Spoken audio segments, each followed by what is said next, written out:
Other people or two other people to be a panel, so it's a force of one today. Sorry about that. I'll come up there. Yeah, I'm up here panel. Oh, crap. 41 minutes. I thought that.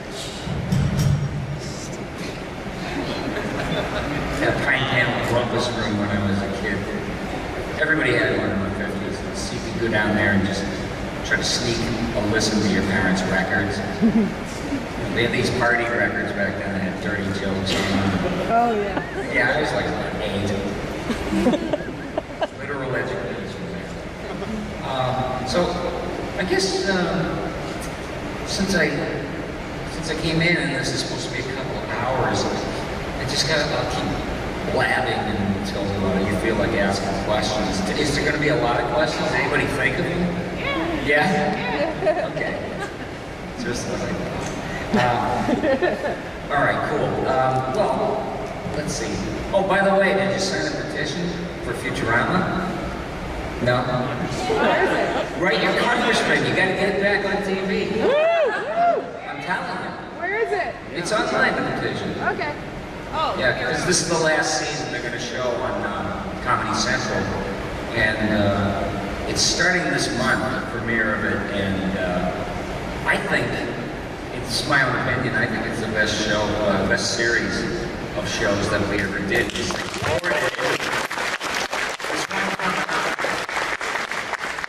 couple of spoilers, I think. There's another tearjerker.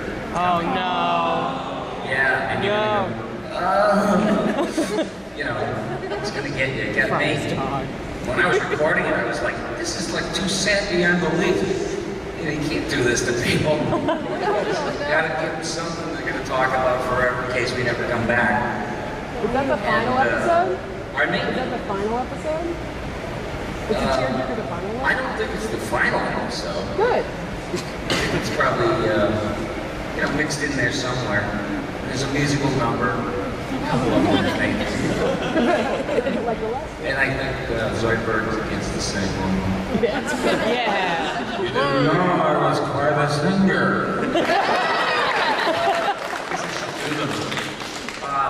I'll work backwards. On Futurama, I know it's an anime convention. I feel like a square peg. I'm out there and there's like people who see, God forgive me, characters I never heard of in my life. You just gotta be cool. You gotta know who they are. I'll find out. I did anime once. Me and Frank Welker, who's the Mac Daddy, did voices for this new show. It wasn't even released yet. They didn't know what they were doing. It was for Pokemon. Yeah, we did some stuff, and then they decided they were going to go with, you know, sort of like little murmurs and whimpers and little squeaks and pops. And so there went that giant franchise. That's okay. Frank had a terrible accident recently. He fell off his wallet.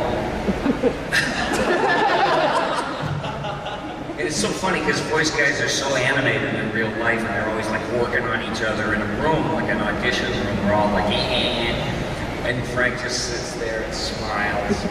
They're like the spawn of his loin. He's just sitting there smiling and he's like thinking in his head, I have my own jet. and the oxygen's leaving the room because of us. But let's see. Yeah, well, Phil J. Fry was named after the late Phil Hartman. And it was so sad because I knew Phil Hartman. He called me one time when I still lived in New York. This was in like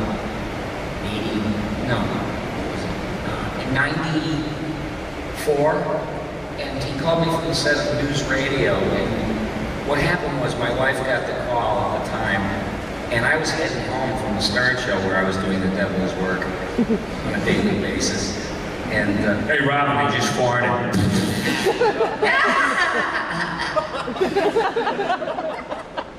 There's the show, the unabridged version.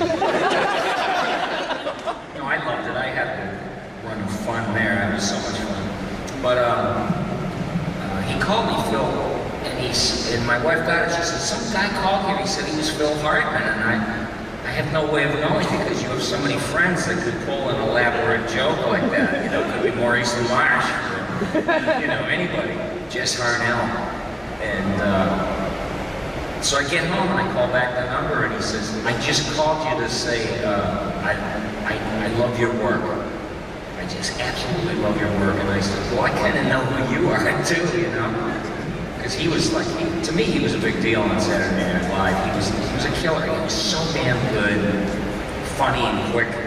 And they were planning on using him for Zapp Brannigan. So Philip J. Fry was named after Freiberg, for Phil Hartman, but he wasn't going to sound like Phil Hartman. I just used, in my opinion, what I sounded like when I was 25 or 23 years old, which was whiny, mostly, and you know, complaining all the time. I grew up a string. You know, I was in a band, and I used to drive everybody nutty with my whining because I had this non-voice. It was so plain vanilla, like, you know, tell me where to stop again. I thought we were gonna go there, you know. No wonder they all hated me. I wasn't really good though. I was really good musician. And I lived in those band days till they took my spandex license away in 1978. I started playing, my first band was in 1966, so that's like the dark ages, you know, forget it. If you carried a guitar case, people on buses would be screaming at you, inviting you to parties. It was that weird. Like, you just had the case, no guitar in it, just faking them out. And so that was what happened with Fry when I auditioned for him. I didn't get him originally. It was Charlie Schlatter was going to do Fry, and Nicole Sullivan from Mad TV was going to do Leland. And then we recorded it, and they decided they weren't going to go with a couple of people. And so I auditioned for Zoidberg and the Professor, and I also auditioned for Bender. I just made him sound like a construction worker, you know? But John DiMaggio had the greatest take, and no wonder he got it, because he totally nailed this character. You know, like a punch-drunk fighter. You know, in all those old movies, you know, oh, I was the champ! I want to shot the champ! You are the champ. You know, that kind of portrayal. And it was so great to get a couple parts, but I wound up getting Fry as well. And I went from being like, you know, the second or third banana on the show to being the star of the show, and I was honored. And it was Katie Seagal they got for Leela. And I said to her one day, a bunch of years ago, I said, it just dawned on me that Katie has never not been a star. It's so weird.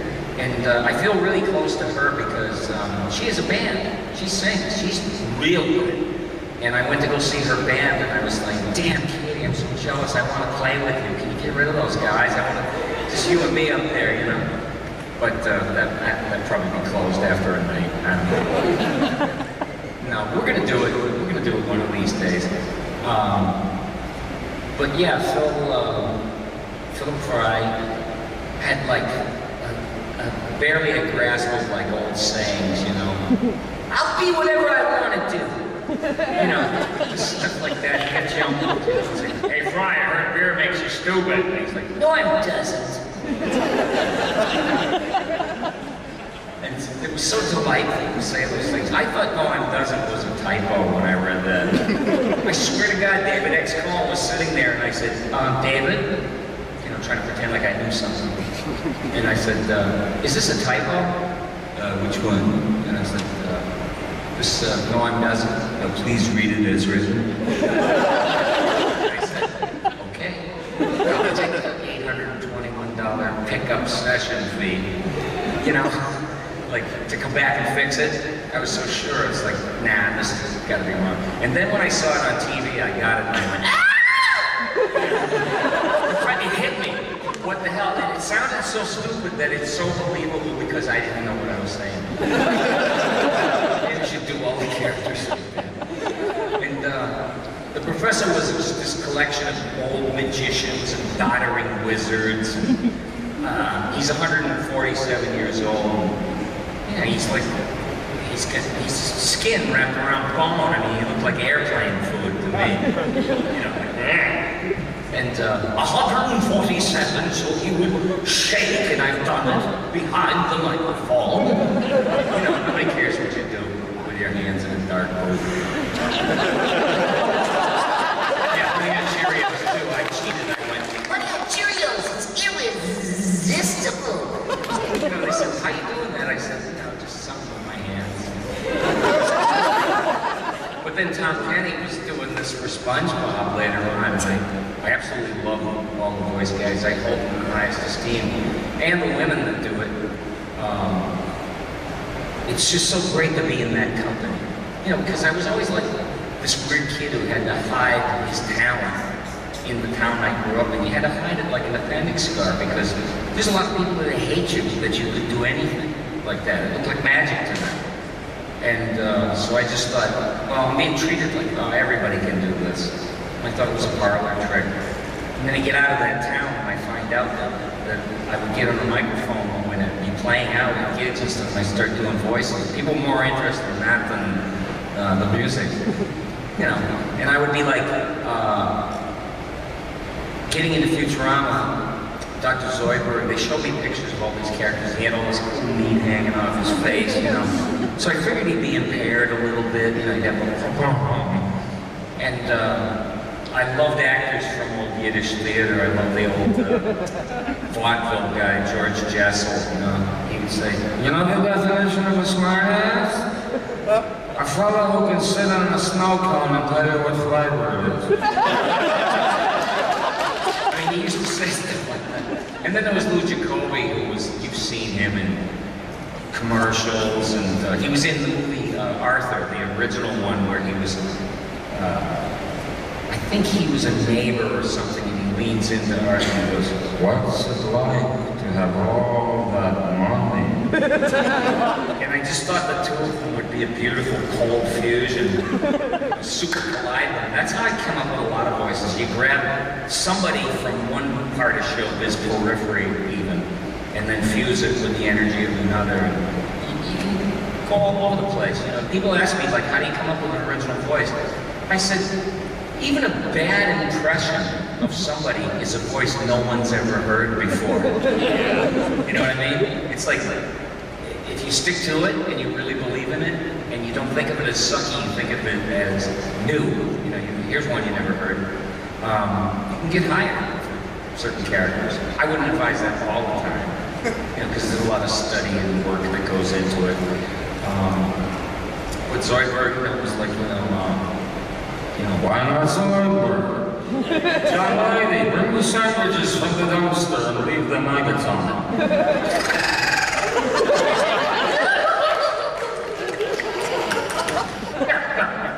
Or he would go, that's all from the Three Stooges, that stuff. Clacking. I'm struggling. Such a cool character. No one could figure out what his angle was, but the thing that cracked me up the most about him is that they said he's a doctor, but he's poor. I don't know why. I found that hellaciously funny when I first heard the description. And yeah, the professor, you know, I told you he was like a bag of bones, and he probably farted dust. And, you know, I don't want to live on this planet anymore. And then I was considered to replace Phil Hartman because he was taken out. And he and I talked a lot when I got to know him. He invited me, he says, I hope you're going to move to California one of these days, because there's so much going on for a guy like you. And he was so generous, you know. There's not a lot of people that will call you up and say, there's a lot more room for you out here, because I was living in New York.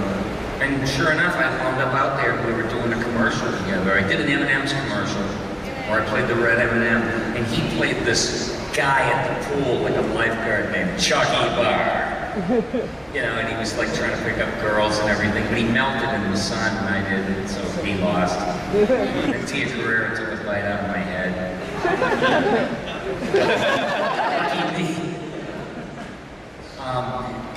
And that voice, you know, we talked about our love of big dumb announcers, because I was in radio for a long time. I got into radio in the early 80s, like 1981. And all the big dumb announcers were on their way out. You know, people would just talk at you deliberately. Dole's pills, everybody. You know, buy them today. And it's like, this guy can't be real. He went to school so he could like talk at you instead of like with you, or try to identify some common thread that you might have with your audience. And I said, these guys are a drag, but they're funny as hell. And I can do all the big dumb announcers, you know, it's like, well, this is Johnny Man in the Human Cannon saying what's in you is gonna come out, and that's what rock and roll is all about. But before he eat this slop, Mr. Roy Orbison, 1959. Pretty woman. You know?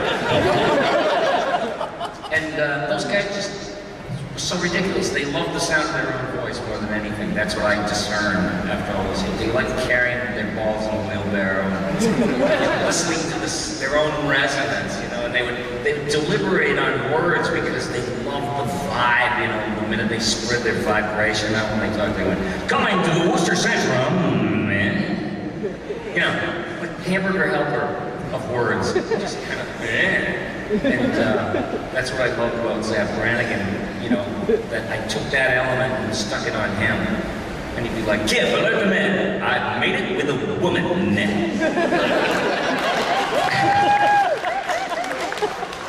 She's a beautiful ship, all right? I'm gonna fly her brains out. And, you know, he's just such a great character. He's so stupid, which I love. I think he's stupider than Fry. But I don't think of Fry as stupid. I think he's pure of heart and Zap isn't. You know, Zap's got a bar of salt for a heart or something.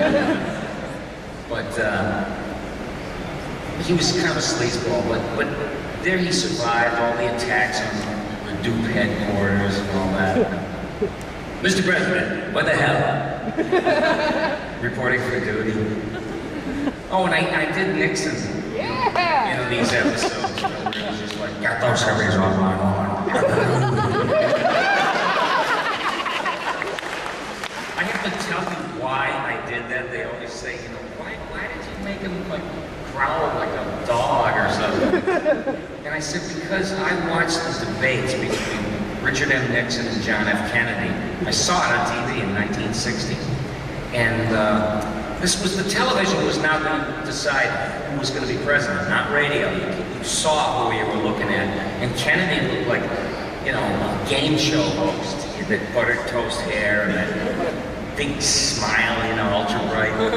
And Nixon, on the other hand, was sweating. His hair was matted.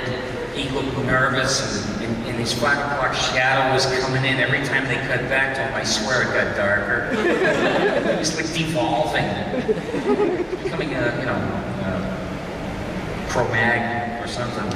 So when he talked, he was trying to be sincere, but it just didn't look that way because he was a mess. You know, he's like, well, sorry, my phone, you know, and I said to my mom, I said, Mom, he's going to turn into a werewolf. He's going to turn into a werewolf. I swear. And so I thought of him in that moment, and I thought, what if he just went, and I hope you vote for me.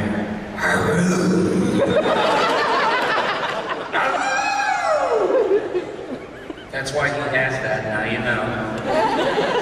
What is that all about? David Cohen loved that so much, and then all the writers loved it, and they kept writing more stuff, you know. Enjoy the great taste of Charleston chew.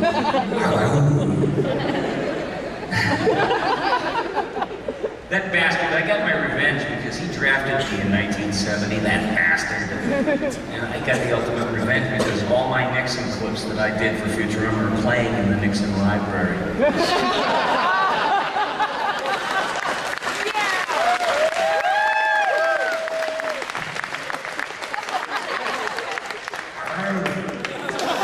They can't do that because he's a head in a jar, but I think they stuck the vice president to him one time, and the vice president was walking around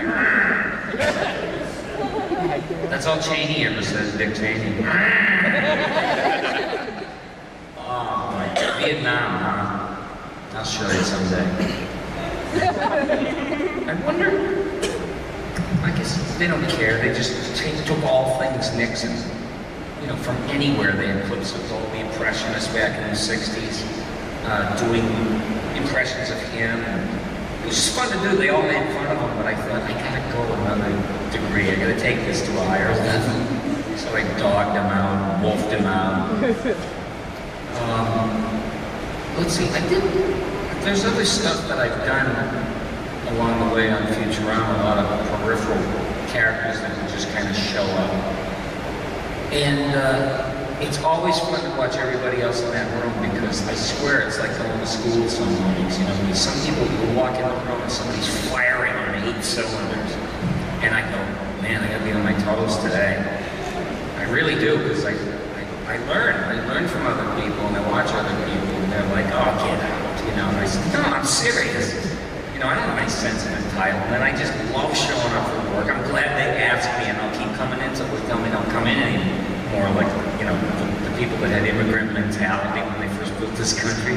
18 hours a day? No problem, I'll work. I was really built for that, to just keep, outputting and outputting. And, but before all this happened, I'm working backwards. When I was on the Howard Stern show, I got a call, not personally, but to agents from Nickelodeon, and they were going to have an animation block, which was kind of bold because Disney and CBS and a lot of these other stations had the Saturday morning thing locked up. So this woman at Nickelodeon, Jerry Laybourne, said, why don't we have ours on Sunday morning? And they were going, no, kids, they're not there Sunday morning. Well, they weren't there Saturday morning either until you put something on that they liked. So Nickelodeon was seeing voice people for 2 different cartoons. And one was Doug. Yeah. Woo! And I had no idea that Doug was so popular, and I said, they must be showing it again or something. Not the sucky Disney Doug. They wanted too much. They wanted me to do like 12 voices and pay me like in French fries and croissants. And I said, no, I wish you nothing but the best that life has to offer. I've always been like really gracious, even though you want to punch him in the head. And when Doug was around, I met with the creators of the show, and they just said, what do you think? And I said, well, you can get a real kid to do it, but that kid's going to grow up. Within a year, his voice is going to change. So I wasn't really imitating a kid. I just tried to sound as innocent and pure of heart as you could be as an actor, And the sincerity and everything about him, it was just so sweet. But I remember back to when I was 11, I did a lot of fantasizing. My head was never in the room I was in. It was always out, somewhere in the universe, hopping around with the gods. Just imagination always going. I had no use for school. I hated it. I had no interest in scholastics or authority. So I just lived in my own little world. And let's see, I guess I was pretty sweet. I was raised to be a gentleman, back in the old days they raised you, please, thank you, open the door for women or a girl, just you're supposed to be chivalrous, and I don't know where all that went, but I'm still like that. I really am. And these girls that are married 4 times, they go, you're a real gentleman. They're like, why didn't I meet you 4 husbands ago? No, because you wanted the big ape that you have a project, He has to be over 6 feet and you want to change him. We were married for a month and a half. You're not gonna change me. So Doug, I got the voice of Doug, which was...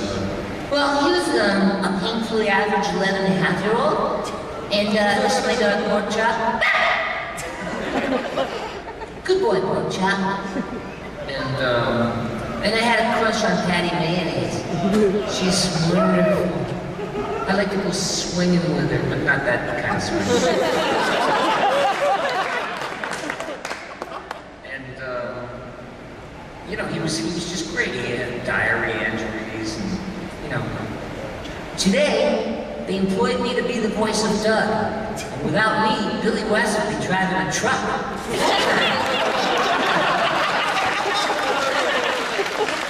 Probably. then there was this bad kid. And the way they drew him, I just looked at him and I said, God, he reminds me of this pain in the ass guy, this kid that I knew. He was like always like digging into your shoulder, right there where it's vulnerable, you know, with his finger. And they drew this character, and everything about him was freaking pointy. His hair was pointy, his nose was pointy, his fingers were all pointy, and his shoes are pointy. You know, and it's like I could hear the kid's voice in my head, except I ramped it up for cartoon use, where he was like, Hey, bunny. Hey, loser. You don't like it? Write your congressman. And vote for this.